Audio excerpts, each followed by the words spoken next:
Well, hello and welcome to the Bowling University studios from the International Bowling Campus in Arlington, Texas. I'm Gerald Morrow, your host for this Profit Break episode. We're glad you're here. Give us 15 minutes and you'll be well on your way to improving yourself and your profitability. On today's show, we're going to be talking with Mr. John Lakefish, who will be joining us in Washington, D.C. at Bowl Expo to talk about artificial intelligence. Yes, AI and tools you can use to help improve your marketing and so much more at your center. John, thank you for joining us today and taking time out of your busy schedule. I know this is you. We talked before the show. This is not John Lakefish's AI. This is not an avatar. You've got me live and in person today.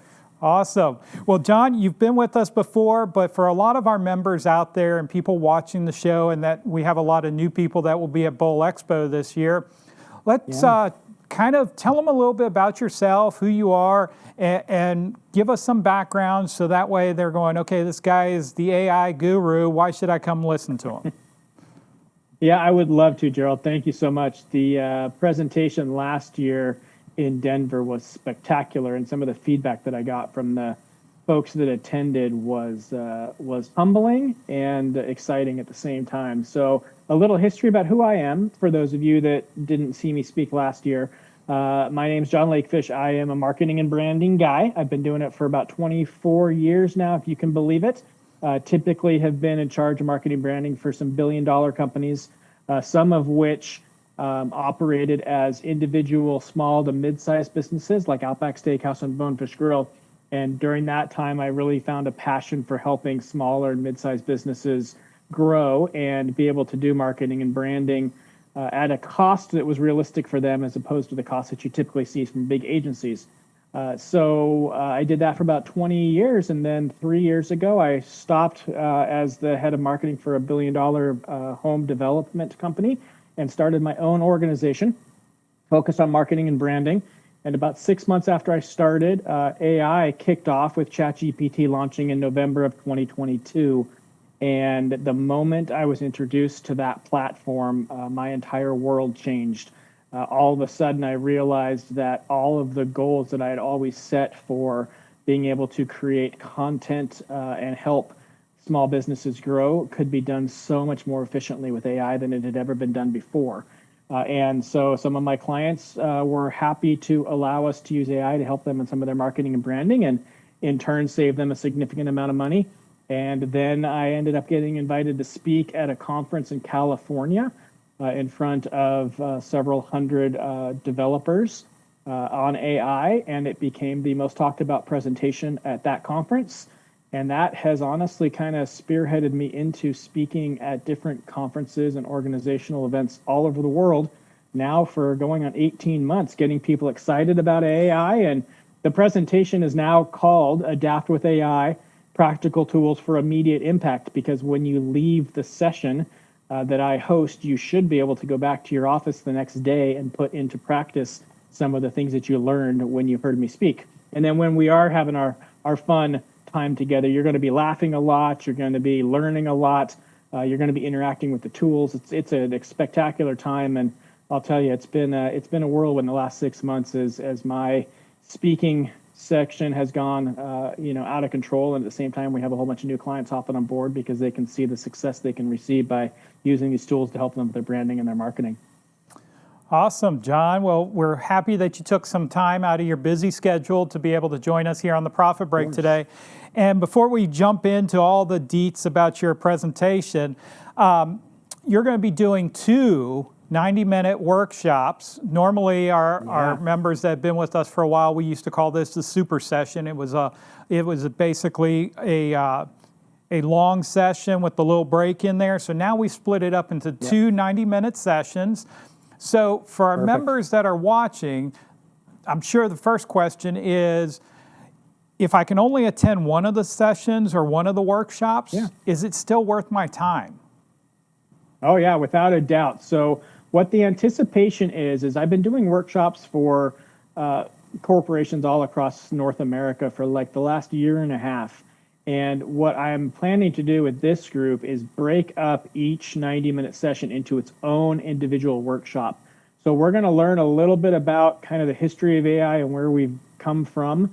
But then we're going to quickly get into breaking up into groups and assigning tasks basically to each group, where they're going to be able to go out and create some type of content for by using multiple AI tools and kind of following through a checklist that I'll have for each team. So that could include using ChatGPT to do some market research, using another LLM platform to create a new name for a company. It could be using an audio platform to create a voiceover for a digital radio spot. It could be creating images that promote certain products that a movie theater or a bowling establishment or an entertainment center might want to feature. So we'll be doing all of that together, and then people will come out of that and present to everybody in the group for the last third of the 90-minute section. And we'll probably do a kind of an award ceremony where we nominate the grand champion of AI for that session. And then we'll go and we'll do it again for the second 90-minute session, but it will be a different group of tasks.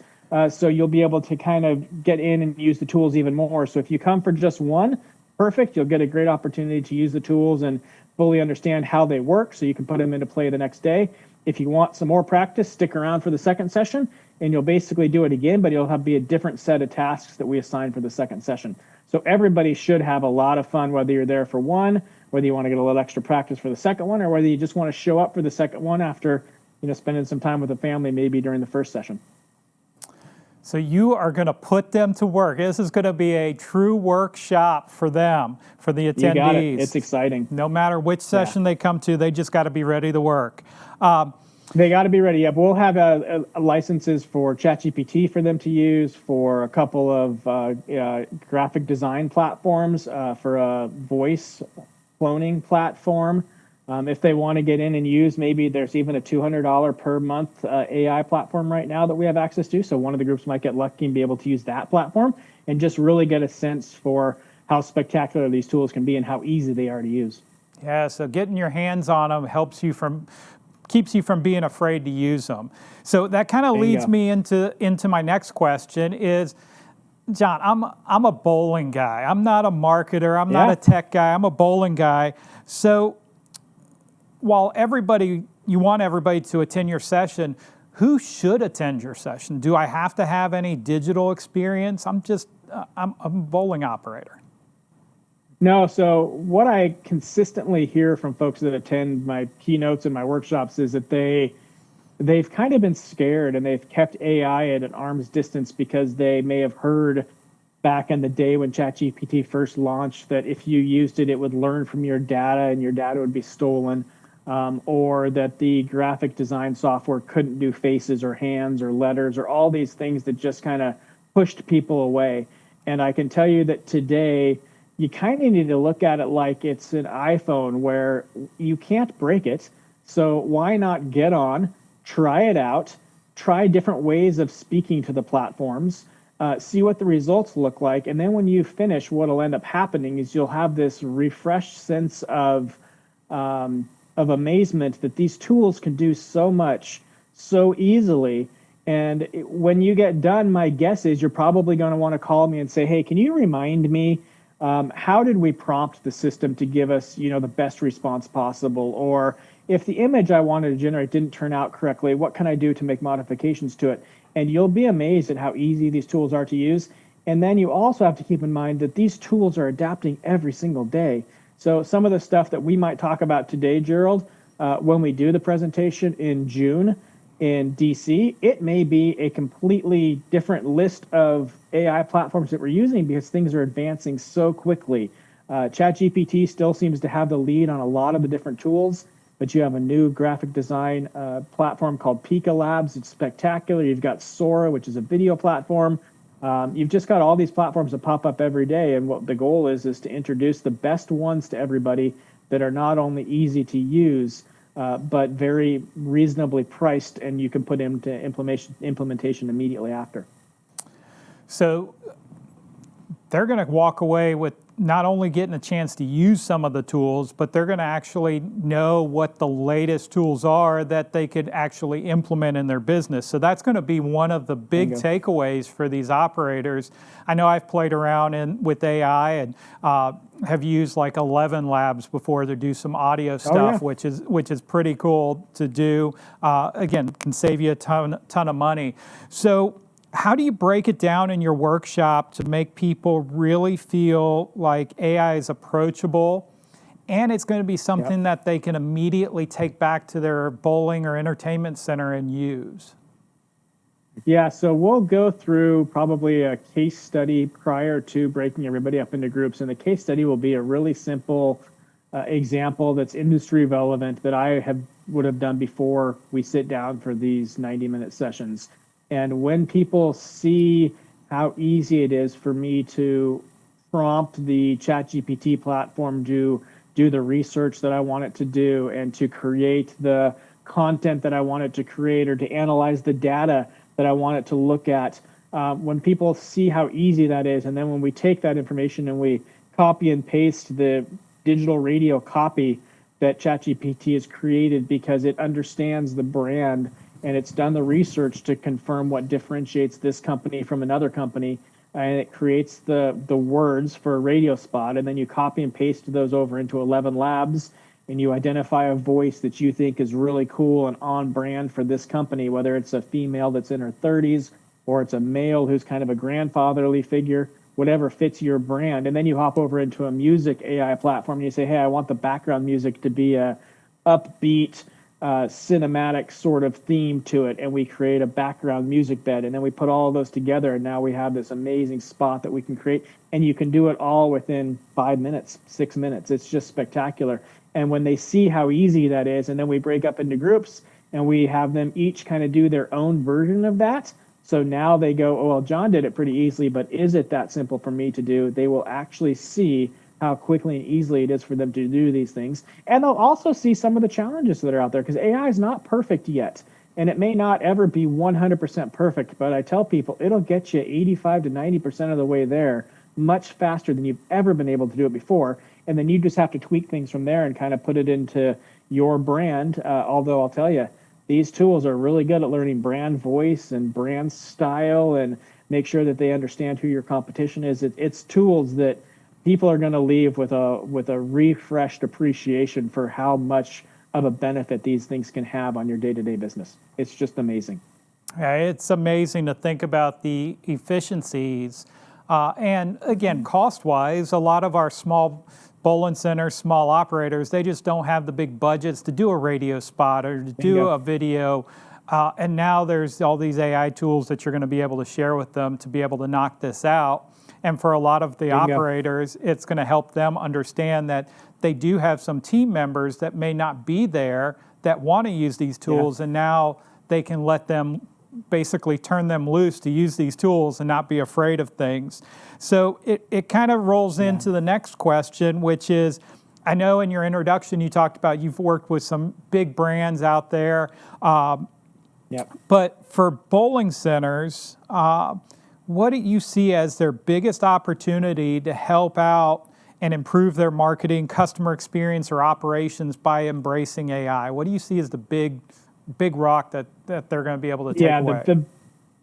One of the things that I tell people, and this is a philosophy that my team and I live by, we call it you can say it one of two ways. You can call it the HITS method, HITS, or you can call it the SHIT method. SHIT method seems to resonate with people a little bit more, but what the acronym stands for is success equals honesty, integrity, and transparency. And what you can do now with AI tools is you can create content that you don't have to pay for. Social media has allowed us an opportunity to really get out there and interact with people who like our brand or people who are like those people that like our brand. And with AI, we can start creating the content that we want people to understand about our brand in a more authentic way, more frequently and more often than we've ever been able to do. And it only costs somebody's time. And that time is 1/10 of what it used to be, right? So if you want to start creating a social media campaign that really speaks about the unique things that your bowling center, your entertainment center offers, we can start creating that with social media by having it do research, having the LLM or the AI platform do research on our brand, what our customers love about us, what drives people to come and visit us, and it can help us create content that will get people excited about coming to visit us again. And as we do that, we can measure how effective that content is, and we can create new content based on the results of the old content. So I think when it comes to bowling center owners, one of the things that they can finally do is create things that represent their brand the way they want it to be represented in a much more cost-efficient way than they've ever done before. So you don't need to necessarily have a TV crew come out and film a TV commercial for you. You can usually use a high-end iPhone, and then you can pop it in an AI platform that will edit the video for you without any need to make any changes. It'll provide copy points. It'll create content. It'll create the words that you want to put on a social media post, and you can do all of that at a fraction of the price of what you've done before. Not to mention the data analysis portion of it. So if you're a bowling owner, a bowling alley owner, and you want to better understand how to increase your gross profit or how to maximize your labor efficiencies, if you have reports that show how your labor has done historically, and you want to incorporate those into a PDF and upload that into a platform like ChatGPT or Claude, and ask it, hey, here's what I've done from a labor perspective for the last 6 months. Can you identify ways that I can continue to offer spectacular customer service while at the same time maximizing my labor efficiency? And it can offer you several ideas on how to do that. So it's not just about marketing and branding. I know last year the majority of my presentation was based on marketing and branding because that's what I do. It's been my career. But as I speak to more and more people around the globe, especially CEO groups, they want to understand other ways that the tools can help them as well with data analysis or labor efficiencies or gross profit margin or whatever it might be. So we find ways to have the tools help them get excited about using AI to get to a solution they may not have been able to get to before or get to it much more quickly than they've been able to get to it before. Well, I am definitely excited to come sit in on your session and see some of the tools that you'll be using at the time, because while we're talking today, some of those tools are going to change before Bowl Expo. So you're going to have the latest and greatest stuff to share with our members. John, I appreciate you taking the time today to be here with us and share information. And we look forward to having you at Bowl Expo. Yeah, it's going to be a good time. I'm excited, and feel free if anybody wants to reach out to Gerald. He's got my contact information. Love to connect before or after the show. Excited. Sounds good. So if you're ready to dive a bit deeper and learn more, then you don't want to miss John's workshops. That's 2 workshops in place of the super session on Monday at Bowl Expo in Washington, D.C. If you have any questions about today's show or would like additional information, you can reach us at any time at education@bpaa.com. As we wrap up another edition of the Profit Break, remember, when your focus is on growing people, people will grow your business. This episode, as well as all previous Profit Break episodes, are available 24/7 for you and your team at bowlinguniversity.net. Plus, new episodes are available every month, so mark your calendar, watch your email, and join us on Facebook to hear about the latest shows. Until then, I'm Gerald Morrow, and do for one what you wish you could do for everyone. We'll see you next time.